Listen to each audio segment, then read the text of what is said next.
കേരളത്തിലെ മുഖ്യധാര സിനിമാ രംഗത്തുള്ള അശ്ലീലതകൾ, ആ സിനിമാ രംഗത്ത് അനുഭവിച്ചുകൊണ്ടിരിക്കുന്ന സ്ത്രീ വിവേചനങ്ങൾ, ചീഞ്ഞുനാറിയ കഥകൾ മീഡിയകൾ ആഘോഷിച്ചുകൊണ്ടിരിക്കുന്ന ഒരു കാലഘട്ടം. സത്യത്തിൽ ഏതൊരാളും ചിന്തിക്കേണ്ടത് ഒരേ ഒരു വിഷയത്തിന്റെ നിലക്ക. എന്താണോ സിനിമ വിതച്ചത് അതിന്ന് അവർ കൊയ്തുകൊണ്ടിരിക്കുകയാണ്. കാരണം കള്ളും കഞ്ചാവും അവിഹിതങ്ങളും സ്വവർഗരതിയും പട്ടിൽ പൊതിഞ്ഞു ഈ സമൂഹത്തിന്റെ മുൻപിൽ അവതരിപ്പിക്കുമ്പോ ഇതിലും വലുതൊന്നും സിനിമാ രംഗത്ത് നിന്നും നമ്മൾക്ക് കേൾക്കാനില്ല. ഏതാനും ചില മാസങ്ങൾക്ക് മുൻപ് സ്വവർഗരതിയെ പരിപോഷിപ്പിച്ചുകൊണ്ടും പുകഴ്ത്തിക്കൊണ്ടും മുഖ്യധാര കേരളത്തിലെ ഒരു മുസ്ലിം സിനിമാ നടൻ അദ്ദേഹത്തിന്റെ സിനിമയിലൂടെ സ്വവർഗരതിയെ പ്രൊമോട്ട് ചെയ്തപ്പോ ആ പ്രൊമോട്ട് ചെയ്ത സംവിധായകൻ എന്റെ സിനിമ കണ്ടിട്ട് 10 വിവാഹബന്ധങ്ങളെങ്കിലും വിമോചിക്കുന്നുണ്ടെങ്കിൽ, മോചനമുണ്ടെങ്കിൽ എന്റെ സിനിമ വിജയിച്ചു എന്ന് മീഡിയകൾക്ക് മുൻപിൽ പറഞ്ഞ കാലമാ നമ്മളുടെ കേരളക്കര.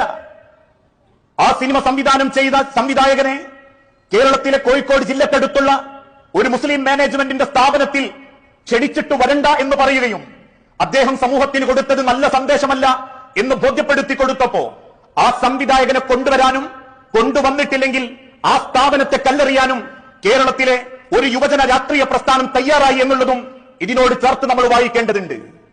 എന്താണോ സിനിമ സമൂഹത്തിന് കൊടുത്തത് അതവർക്ക് തിരിച്ചു കിട്ടിക്കൊണ്ടിരിക്കുകയാണ്. ഒരിക്കലും കുപ്പത്തൊട്ടിയിൽ നിന്ന് സുഗന്ധം പരത്തപ്പെടും എന്ന് വിശ്വസിക്കേണ്ടതില്ല.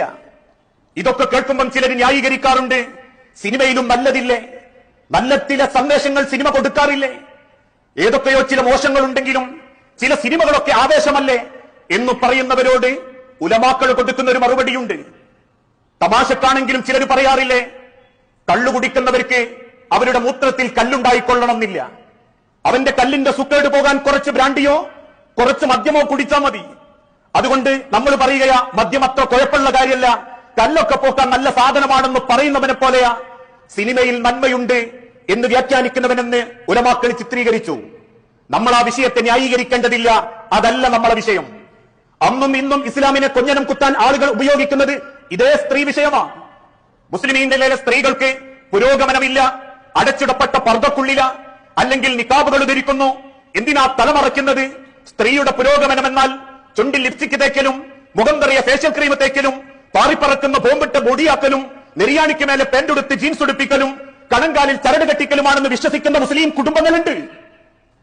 അവരോട് തന്നെയാ അള്ളാഹുവിന്റെ ഹബീബ നബി തങ്ങൾ പറഞ്ഞത്, സിനിമാ കഥകൾ എന്തുമാവട്ടെ, പക്ഷേ ഇവിടെ ഇസ്ലാം സ്ത്രീകൾക്ക് നൽകുന്നത് ഉന്നത മൂല്യങ്ങളാണ്. കൃത്യമായ ഇസ്ലാമിന്റെ ചരിത്രത്തിൽ നിന്ന് ഒരു സ്ത്രീക്ക് ഇസ്ലാം കൊടുക്കുന്ന സ്ഥാനം